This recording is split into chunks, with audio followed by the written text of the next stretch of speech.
Check. Microphone check 1 2 1 2. Welcome back, folks. Welcome back to another podcast episode. We are going to try to start booting them out left and right a couple times a week if at all possible, and I'm going to do my best to make that work. So welcome back to the MVM Show. Today I got my buddy Kevin on again. I think Kevin doesn't know it, but he's going to be on a lot more than he knows. So me and Kevin can chat about the color of a mallard's bill. I think sometimes I thought me and Trouse were bad enough, but I think even Kevin's another level above. So we just want to chit chat a little bit today about the drought of the West Hemisphere. The mega drought. They're calling it the mega drought, and I don't want this to be a podcast that is all negative, because there can be some positives in it, but just for those of you, and I know there's a ton of you that listen from the Midwest, the North Central, East Coast, kind of what we're dealing with and maybe how we can work around it, Kevin, and deal with it. Because it's not, all hope's not lost. No, not at all. And I kind of actually want to use this as an encouragement to a lot of you that I've seen so much negativity on social media. And again, that's not, when I say negativity, I mean, we all have opinions and stuff. And I'm talking about where people are like, good luck, there ain't no water this year, we're not going to be able to kill no birds. And I will say I don't agree with that. We will be able to kill birds. Things might be tougher, probably will be tougher, but you can do it. So Absolutely. Yeah, so why don't you, Kevin, kind of cover a little bit about what you've heard as far as the drought and stuff. I was thinking about going into some of the weather. We can mention that guy that has that channel that people might want to check out on YouTube. That seems like you've had some pretty good luck following him. He's got weather. I've been watching him now too. So, I mean, what are you hearing, water-wise for this fall, just in what you've heard? Yeah, well, especially out here west, right? I mean, pretty bleak here in our California region, right? I mean, we're supposed to be in the La Nina phase of weather again, which is our second year in a row, and I guess that's not really out of the ordinary. But dry here, pretty much in our valley of California. But there is supposed to be some substantial rain up in the Oregons and Washingtons, and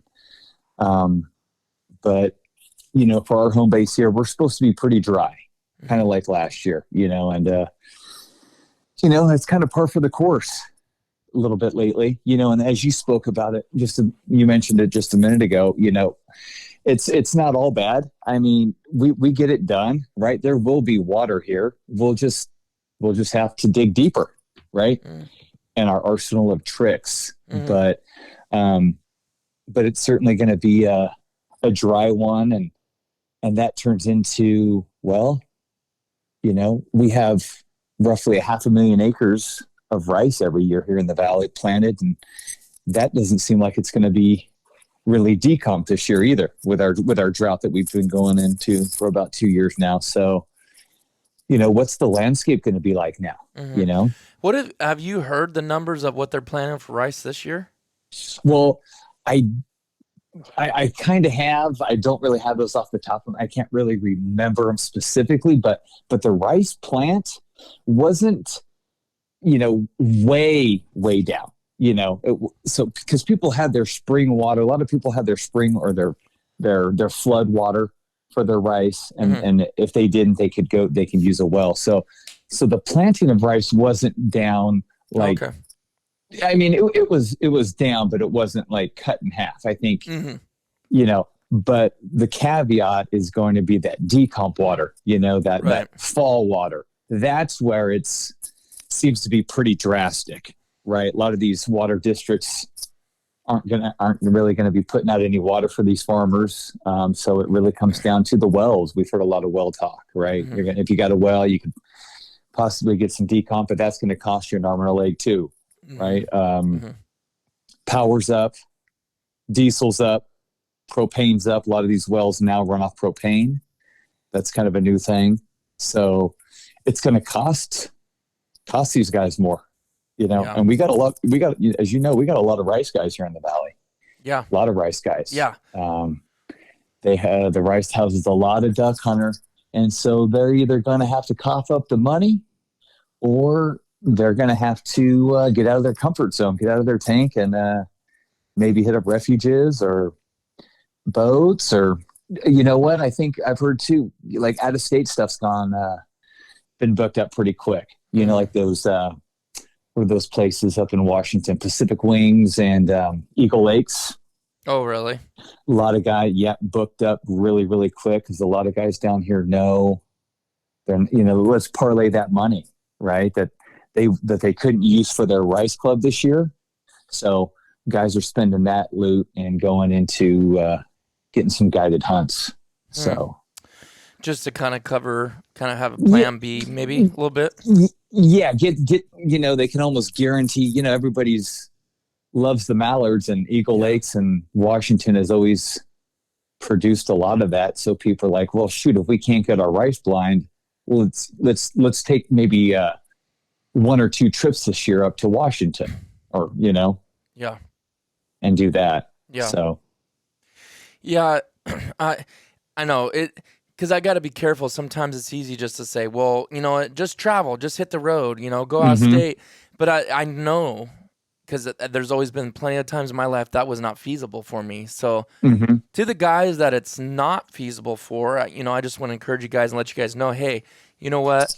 To be honest with you, and I'm not trying to like just draw all this attention to the refuges, which it is gonna be what it is. I'm not gonna dictate that by what I say, but I will tell you from what I have seen. Me and you have talked about this before, Kevin, that the drier things get, really what happens is it congregates the birds and more of it congregates the birds more into the refuges, because now if there's not all this water spread out all over the place, and you got some of the rivers dry, some of maybe the loafing places a little bit dry and super low, they have more tendencies to go more into the refuges. And I've had some really good years where it was dry, and you're like, oh man, it's gonna be so bad. And this was longer ago when we've had some pretty bad droughts. And you're like, oh man, this is, and that's why I've stayed encouraged, because I know how that kind of works now. And I'm just saying, if the refuges is your only place to hunt, right? Because if it floods, I'm like, the refuges are shot for, it seems like, for the most part. Like a couple, 2-3 years ago, a couple of them flooded out and they shut them down. But even the ones that stayed open, which was a lot in California, they really were pretty slow, because there's water everywhere. And so these birds are just spread out, like you said, new water. Now, if you have a boat, oh, good for you. You're going to go out, you're going to find some spots. So it's like, I know there's caveats to both situations, but just to encourage the refuge guys, I've seen nothing but good on the refuges when it's dry, but at the same time, that means more guys are going to be going there. So ding, ding, ding. There you go. Yeah. So, I mean, you just got to take it and deal with it and make the best of it. I mean, that's really all you can do, right? Otherwise, I don't think there's no duck hunter, for the most part. 95% duck hunters aren't just going to sit home and say, I'm not going to go. I think we'll still do it. It's just maybe we might have to have a little bit more patience, which is not duck hunter's strongest traits. If there's guys crowding in on you or not coming out and letting you backfill, it's kind of an interesting situation. This one may test everybody's. It's already been tested, as you know, everybody's COVID patience, right? With COVID and extreme numbers at these refuges. So this is going to be like year 2 of that, right? Well, shoot, it may even be a double whammy, because we're, I hate to bring up COVID talk, but I mean, it seems like it's getting progressively worse. So, I mean, they might do some more lockdownish type stuff, and people are again working from home. And now we have, it's like, whoa. But all's not lost. I mean, these refuges are going to have some water, but probably going to have the crowds. It's just going to have people find their patience, going to have to, or maybe they just, unfortunately, maybe they just don't go as often, right? Unless it's a really good one, the number they get drawn, because, it's just, maybe it's not worth it to them, to maybe fight a crowd if they didn't get drawn. Maybe they're just going to say, hey, let's do quality over quantity this year. If we get some good refuge car draws and do that, out here, I mean, it certainly helps to have some options in your bag, like a boat, or have ventured out to some of these other refuges in our state. But Yeah, even then, it's even a going to be tough. kayak, you know. Even a yak, yeah, Yeah. yeah. I mean, This could it's be, just options. If you're a very motivated person and you really want to get out there and you're looking for other ways, there is other ways.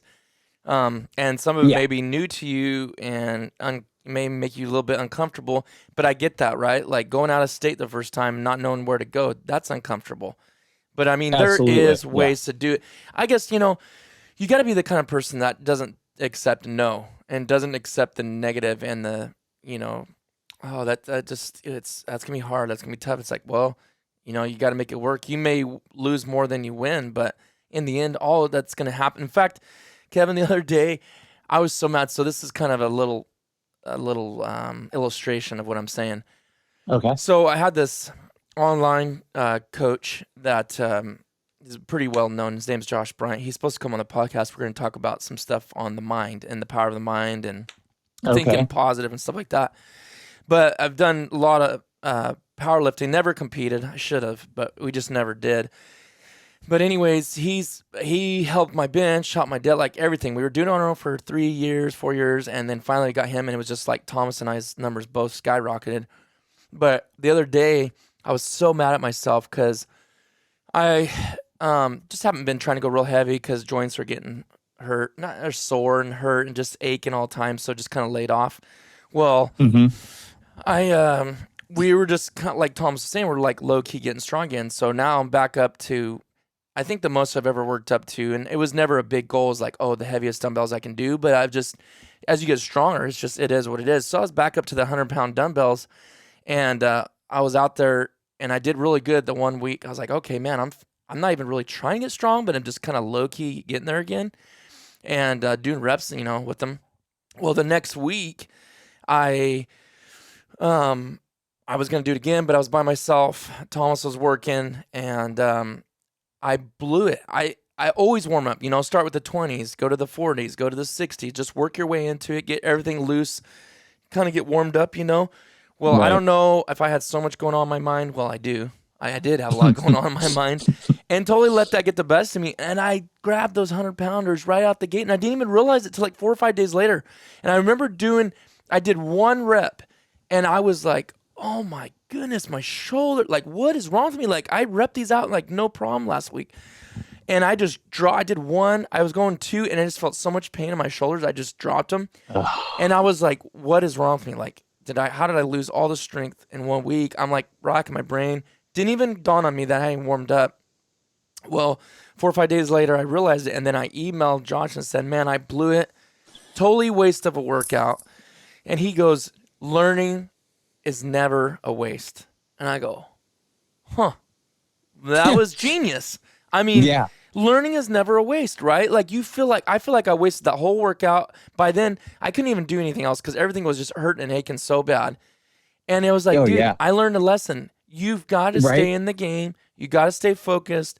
You got to pay attention to what you're doing. If you're in the gym, it's time to work out. It's not time to do anything else. Think about other things. You're there for a purpose. Stay focused. Get your mind right. And that's what I learned. I learned that, dude. When you walk in that gym, you got to, maybe I knew that already and I did, but, being in the gym for 8 years now, you can become accustomed to things and take it for granted. And I was like, man, he was right. It wasn't a waste. I learned something and I won't do it again. Yeah.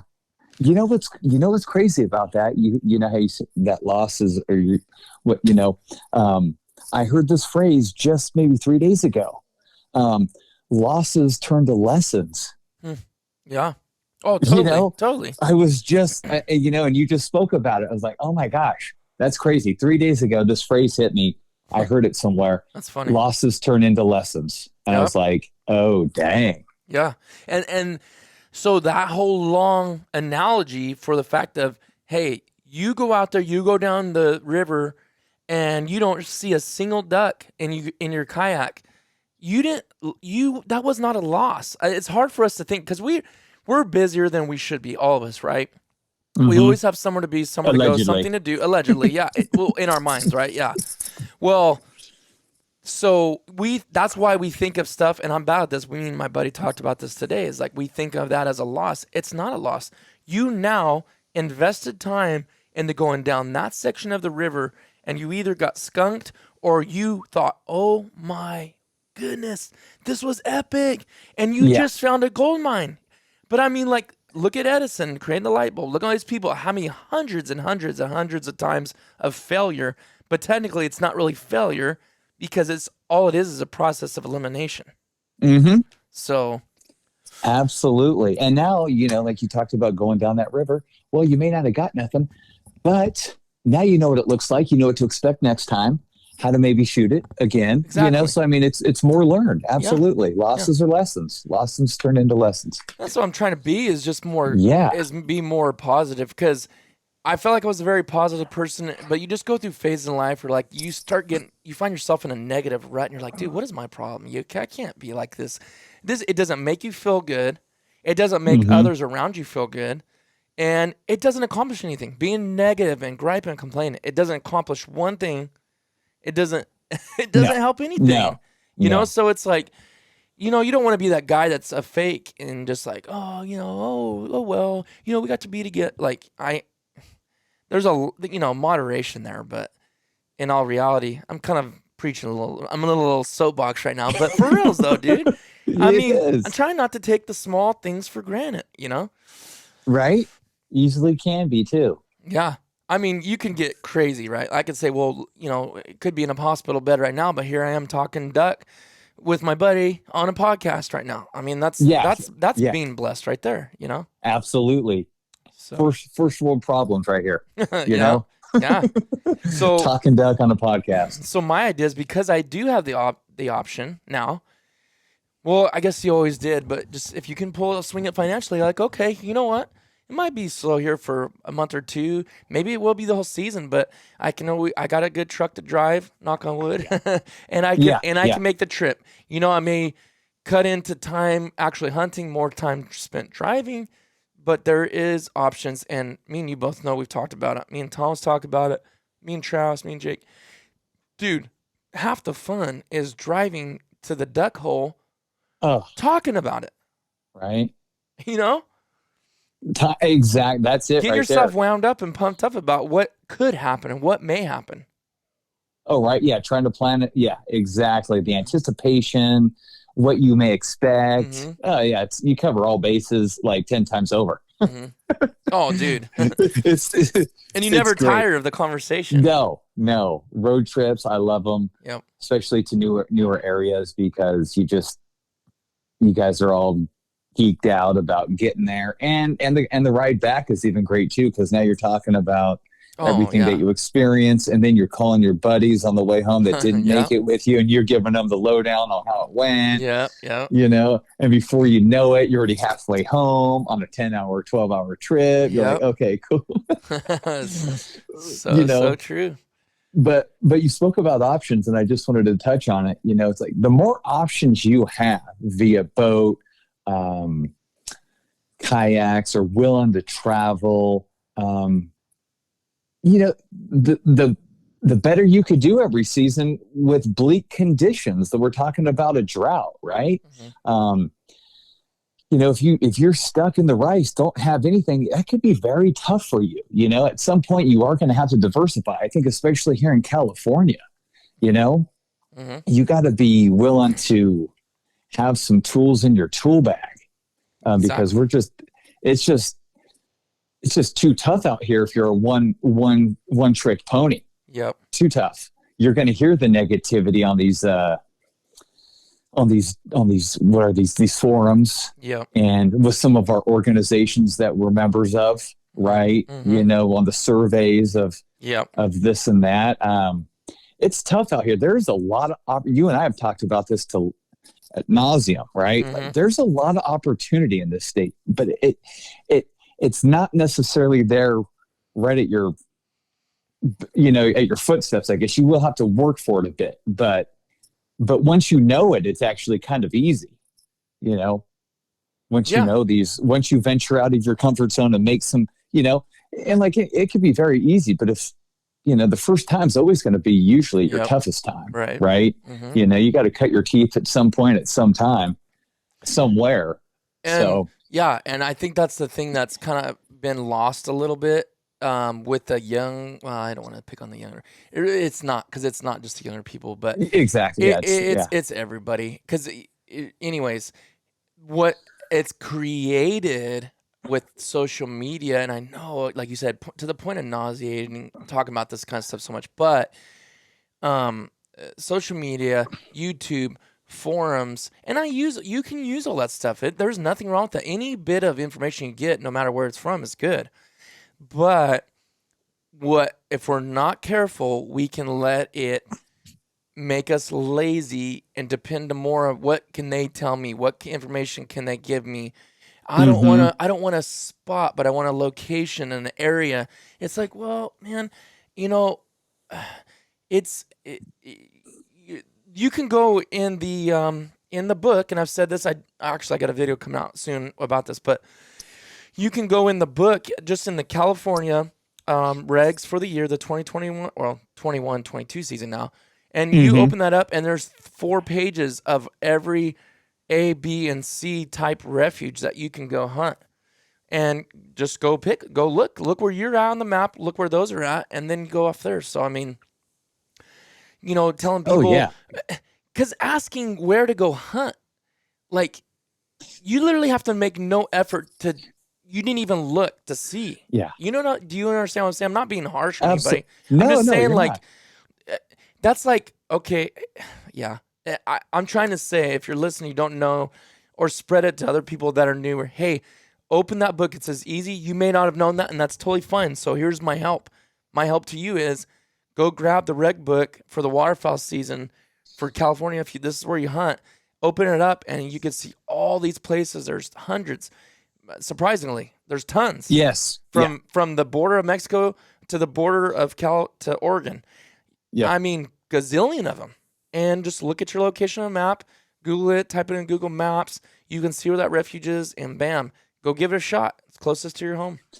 Exactly. Like, I mean, especially now, all these, even the older folks, everybody's familiar with these apps or whatever, maps and all Onyx, that. So there's Onyx, yeah. There's no excuse anymore. Everybody's got the same information I'm privy to. Yeah. Right? Yeah. So, I could be seeing these guys out in the marsh, because none of my spots are secrets. No. Yeah, exactly. It's, yeah. So, and man, I don't even tell some of my closest friends or, right, where some of these spots. I mean, I have a lot of friends. Maybe I tell my closest friends, but not all my friends, right. But and yeah, that's, I know. I hate even bringing that up, because we talk about that a lot, and I don't like just over and over and over again, because people are, like, oh, okay, we get it, write us down. But I really, what I'm trying to do anymore, I'm not trying to say we're not giving spots away. What I'm trying to do is help people know where to look, so they stop asking.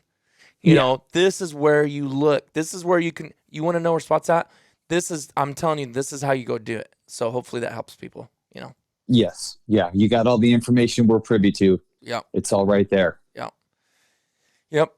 One thing I wanted, okay. So actually, let me look that up real quick. I was going to give you guys, help this guy. He don't even know who I am. And he's going to be like, yeah, all of a sudden I started getting some more subs.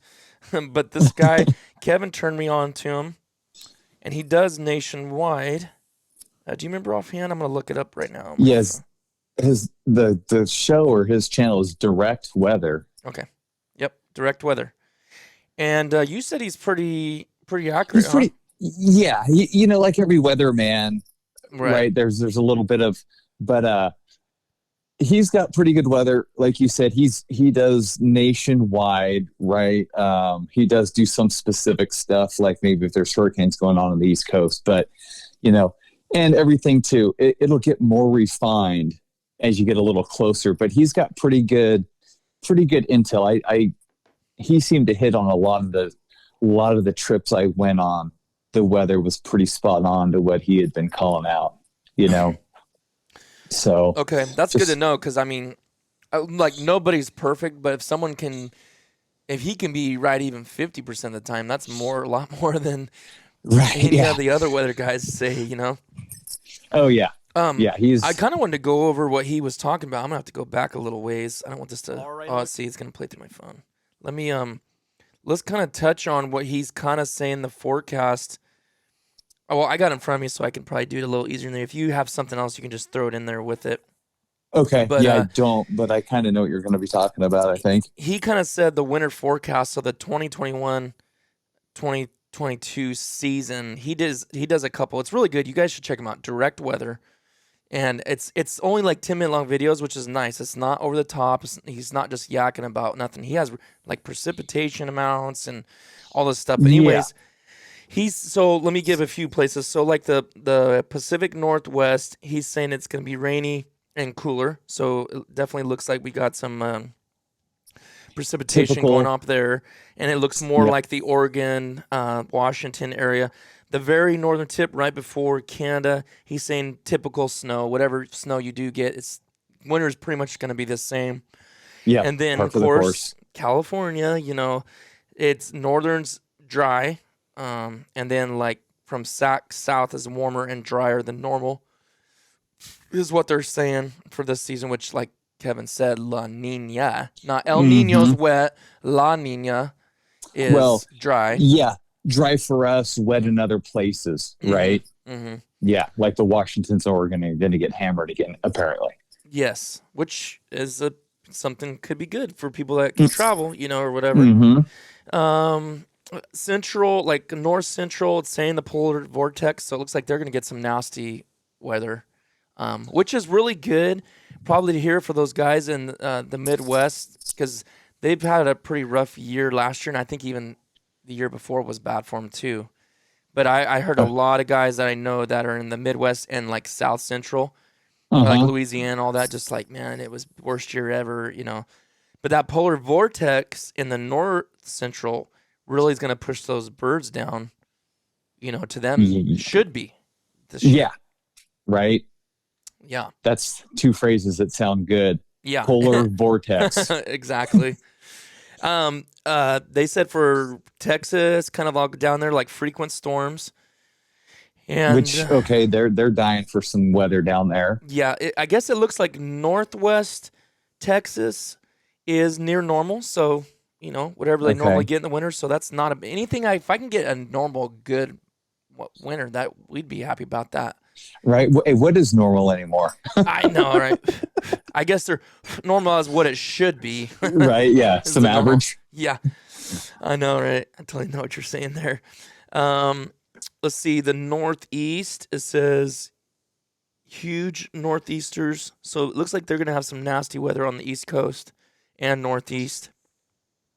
Yeah, that's another kind of nice a worst phrase. of winter too. It says worst of winter's right next to it, which I can't pinpoint exactly what states those are, but it looks pretty nasty on the East Coast for sure. Yeah.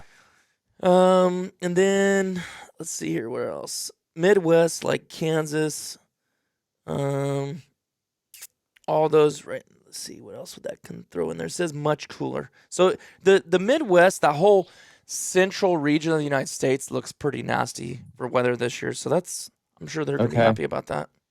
Yeah. So yeah. Yeah, that should be good for everybody in that Mississippi Flyway, it sounds like. Yeah. So and they're feeling the effects too. We see some of these media outlets, right? Gosh, what is it, like the Manitobas? Yeah. Or the prairie pothole regions above the Dakotas and whatnot, right there. Yeah. They're hurting. So everybody's kind of feeling it this year. All the regions, right? Potentially just drought, duck populations potentially down. That's another thing. Nobody's done a real survey since 2019, for duck count and all that stuff. Not that I think numbers have changed that much, but we might be in for a rude awakening when they finally do. Yeah. Especially coming off almost 2 years of drought, up through that area. But yeah, everybody's kind of feeling the whole drought effect. Right? Yeah. It's regional, or it's not just regional, it's nationwide. Right. So, but at least maybe we'll get some storms to keep some birds that are here moving. for these places. Yeah, You know, sure. We're at 30 minutes, but I did want to bring some up. I wouldn't say real quick, but maybe another 5-10 minutes. And that is that heavy 12. If you guys follow Mid Valley Mercenaries on Instagram, our Instagram or Facebook, there was quite a good little chatter going on actually about that new Heavy Shots Heavy 12, which is actually just a rebranding of Heavy Shot Duck, which is their original shot. yes. Did you know that? No. See, were you getting that mixed up with Heavy X? Because I kind of did too, dude. You did, and then Okay. you enlightened me Yes. on a text or whatnot. So yes, enlighten us. I remember Heavy Shot, right? That's the 10, like you, because you did mention too. It's not the whole 10 anymore. They're actually doing it in the 25 boxes now. Yes. Like you mentioned. Yes. So yeah, that stuff looks pretty legit. The densities are just Stupid. second to none. Yeah. So enlighten me and enlighten these guests too. Again, like what was the price? I don't know if you touched on it too. Okay, so again, we got to remember this is 12 grams per cubic centimeter. That's why. So what it is, and I think maybe there could be a little bit more clarity on the box because us duck hunters aren't always the smartest. But when we look at a box and we see heavy and then we see X, we're thinking heavy X. Okay, so I'm gonna give a little bit of differences and variations here and weights. This will tell you the density. Yeah. Heavy 12, it does have a heavy X, but it has the two lines after that, which makes it 12. Okay. Yes. And some Roman numeral action. If we think about it, yes, Roman numerals. If we think about it, heavy X. What does X mean in Roman numerals? It means 10. Okay. And then we got 12 here. So I never paid attention until I really started looking and then seeing them change it to heavy 12. And they wanted to really make sure people understood that. So let's start off with steel. Steel is 7.6 grams per cubic centimeter. I can't go into the old mathematical how that means and how that works, but that's how it's weighed, okay? Now you go to bismuth, which is 2 grams per cubic centimeter heavier, denser than steel. Okay. Now, I thought, I think it's 9.6 or 9.7 for bismuth. I thought, this is what I've thought this whole time until literally a couple days ago. I thought Heavy X was in the 12 range already. I don't know why, just that's what my brain thought. I never really looked into it, never paid attention. So I've shot it before and I was like, oh, it's okay. It wasn't nothing insane. And if I'm right, which I'm pretty sure I looked it up, I should just confirm it so I don't have people saying I'm stupid, but Heavy X has always been more expensive than Heavy Bismuth. Although I say that though, but Heavy Bismuth has only been out. Now I can't remember how long. No, I think you're right. Heavy Shot just released it, right? Well, right? Or did they always have? They've had Heavy X for I can't really a long give time you, though. I think it's been a but little. Not it's bismuth been a while though, right? Not bismuth. Well, Heavy Bismuth. Oh gosh, I don't think they have, dude. Maybe a year after the X. Okay, man. I'm sorry, guys, that I didn't know the details on that, but yeah, and I'm kind of spitballing here too. But I've had some friends that shot the Heavy X over the last couple of years, and they raved about it. But that stuff, if I'm not. This is like last year, maybe the year before. It was like $44 a box, easily. And I know that's more than Heavy Bismuth because I think Heavy Bismuth is like 33, or I've got it for 32. Some old pricing of so. Okay. That being said, they are almost exactly the same weight. So. Oh dang! What? Yes. Heavy X and Bismuth. Yes. Oh dang! Dude, they're off a 0.2. I wouldn't even worry about it. Then I know, and I'm trying to be like, okay, so guys, I'm proving to you right here. And if Heavy Shot want to be upset at me for saying that, I don't care, but they wouldn't. They're not like that. They're very good, honest people. For reals, they're not. They don't. Yeah. But I'm just telling you, and that's why you guys trust me because I tell you guys the truth. I'm not here. Oh, just get Heavy X. No, I'm telling you, if you can get it between $10 and $12 a box cheaper for Heavy Bismuth, and it's almost the same weight. So just buy Heavy Bismuth. Yeah. And if you want to shoot something more than steel or heavy metal, okay? And we know everything's better than steel. Everything. Yeah.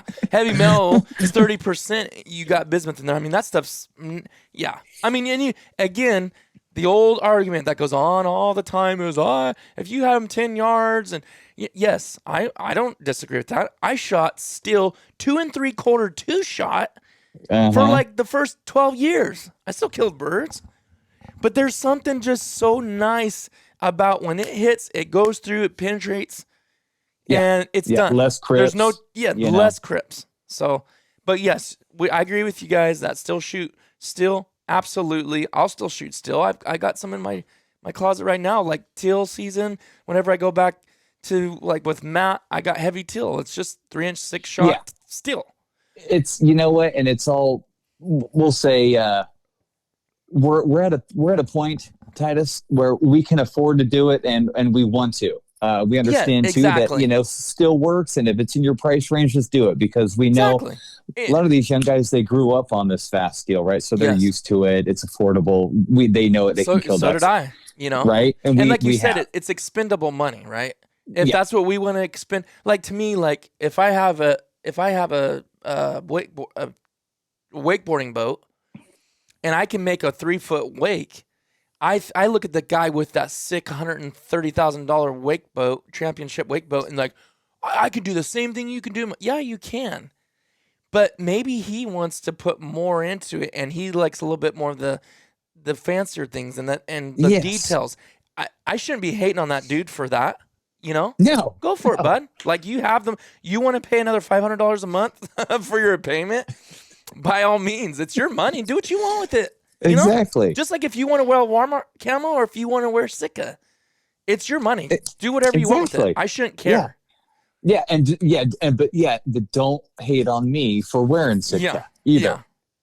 Yeah. I mean, we can josh each other and poke at each other. Poke the bear. There ain't nothing wrong with that. But to a point where people get to the point where they just flat out makes them mad. Like, sick. Yeah. It's like, anyway. Okay. So heavy, back to the okay. Heavy X, heavy 12.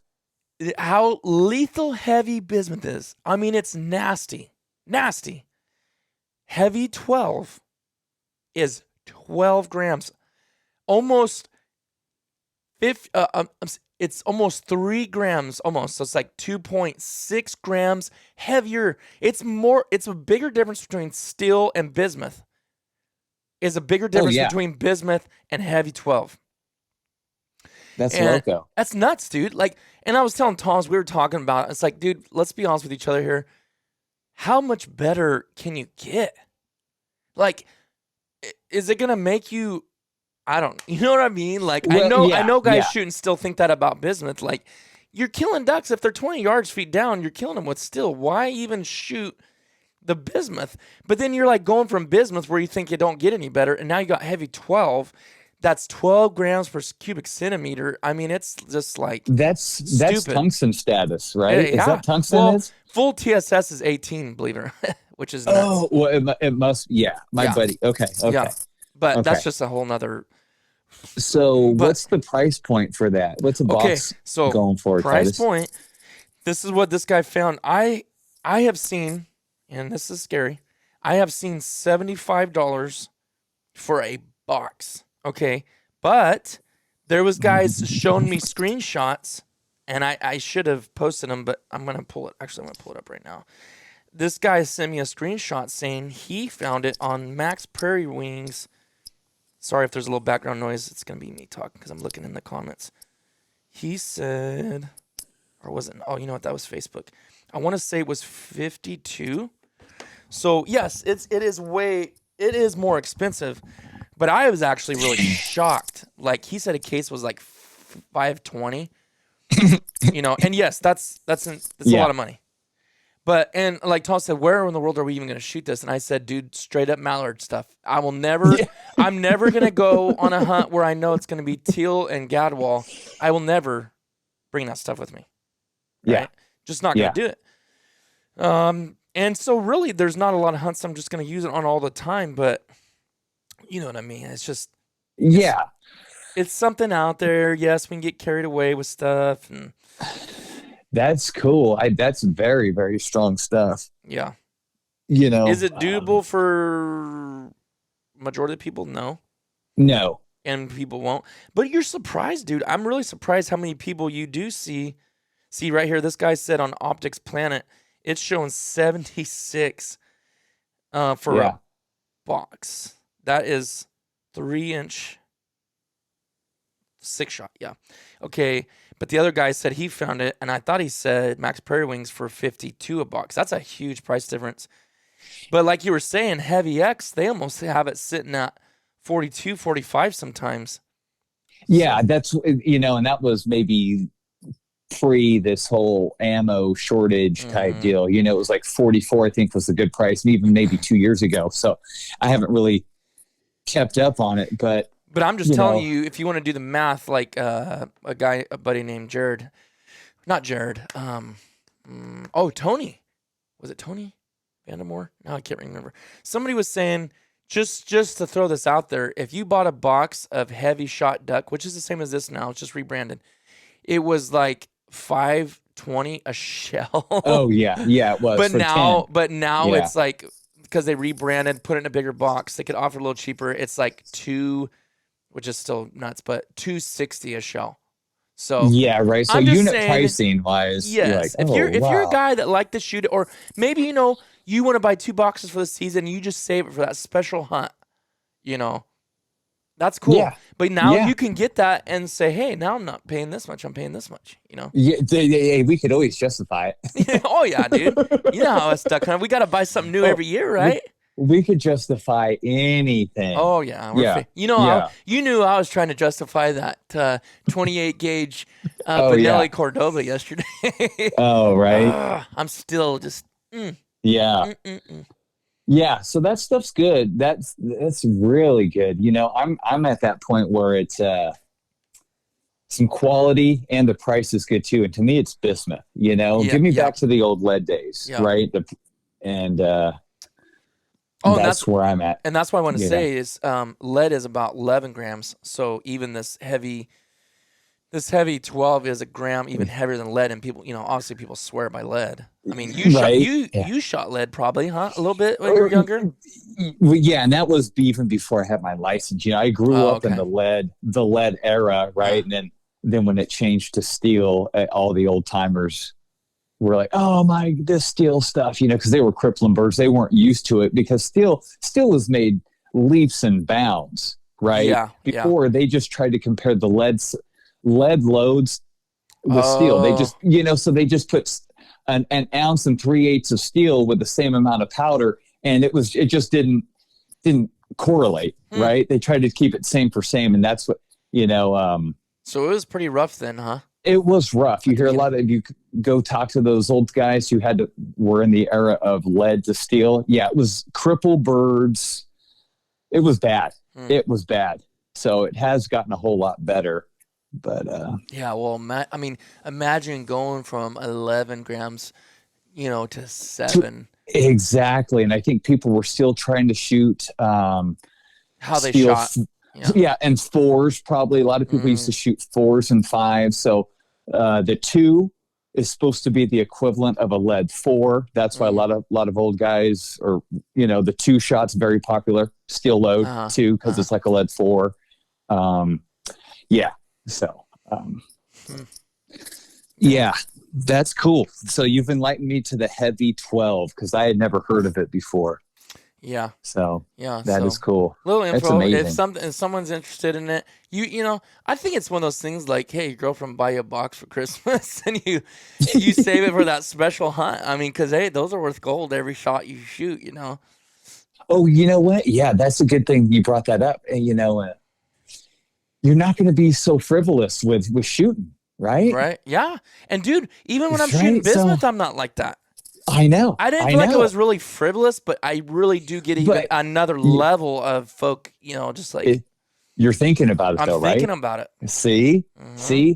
You know, That's we good can go though, down a right? absolutely. We can go down a whole nother topic of like, why are you guys still shooting 3.5? So I don't want to go there on this podcast. We're done. Why not? But you know, well, but you know, I mean, we see people on IG all the time just bought some cases of shells and 3.5. So I'm like, dang, why pay more, dude? Yeah, I know, and You I get a lot of people, friends around here that I know, or not a lot, but several, and then on messages too, like, you know, they're excited about buying a gun or their first gun or a new gun, and they're like, I got the so and so 3.5, and I'm just like, of course I'm like, dude, awesome, man, it's a sick gun or whatever.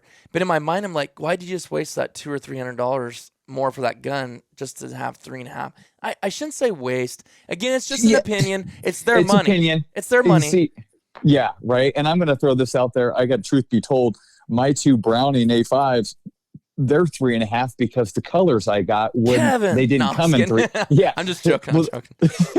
What? But the color of my guns, one was that 8 Browning ATAX, which they don't make anymore. Kind of like, I love that. It's bad, dude. They did not make that in a 3-inch. So you're like, what do you do? And then I've got that Cerakote, or that, excuse me, Cerakoted. What do they call it? The what was Wicked Wings? Pardon me, Wicked Wings. Okay. The Bottomland Wicked Wings, and that was only in 3.5. So you know, I could only get it in 3.5, but I don't shoot it 3.5. Yeah. So what do you do? But yeah, I mean, like I said, it's preference and it's your money to do it. But usually, what happens? I guess sometimes I think that against their money, but I'm just like, I know these guys will never shoot 3.5s, so it's just kind of like, I don't know. I guess it's a mental thing. Like, I have it if I need it, you know. There's nothing wrong with that. No, there isn't. No. You know, I told you this. You know, there's some big time, well-known guys with hunting shows. I told you they shoot a lot of timber that are shooting 3.5. Believe it or not, really? I was shocked. Huh? They're actually shooting 3.5-inch loads. Remember? Yeah, and I'll tell you the Dr. Duck and the boys. I think I didn't know that. I thought I told you that. You did. I forgot, but I didn't know that, man. Oh yeah, you told me. I remember you telling me that.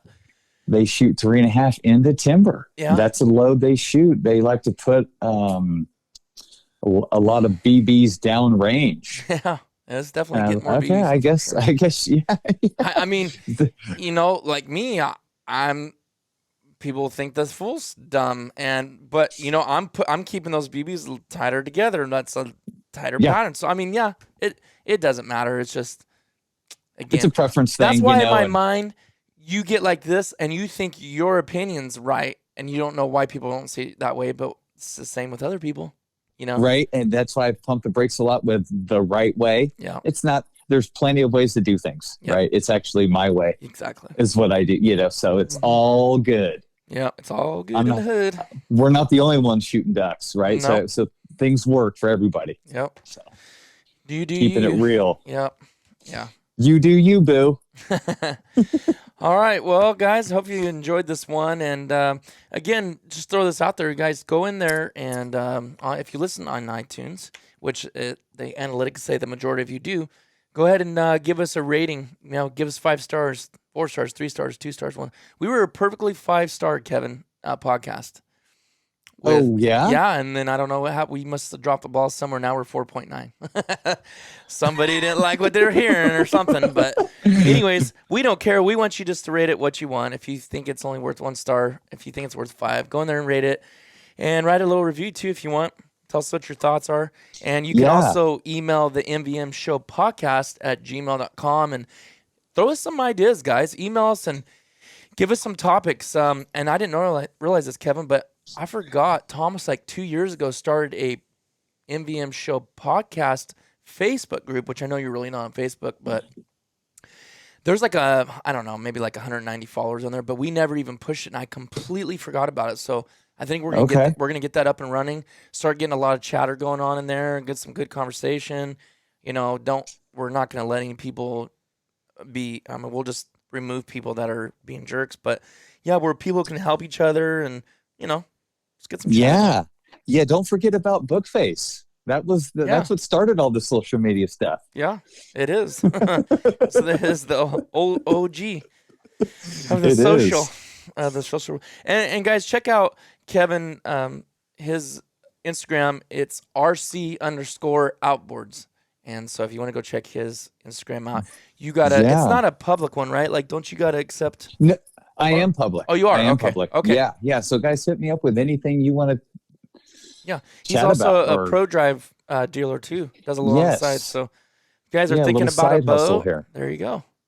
Yeah, we'll give you some unbiased opinion Yeah. of the Pro Drive. And I will say, So. Kevin did that with us. You know, we went with the Gator Tail, and Kevin's not. He hasn't looked down. He still speaks to me. Doesn't look down on me. No, not Yeah, at all. no. So I'm just giving him a hard time. But anyways, all right, guys, that'll wrap it up. We'll see you next week.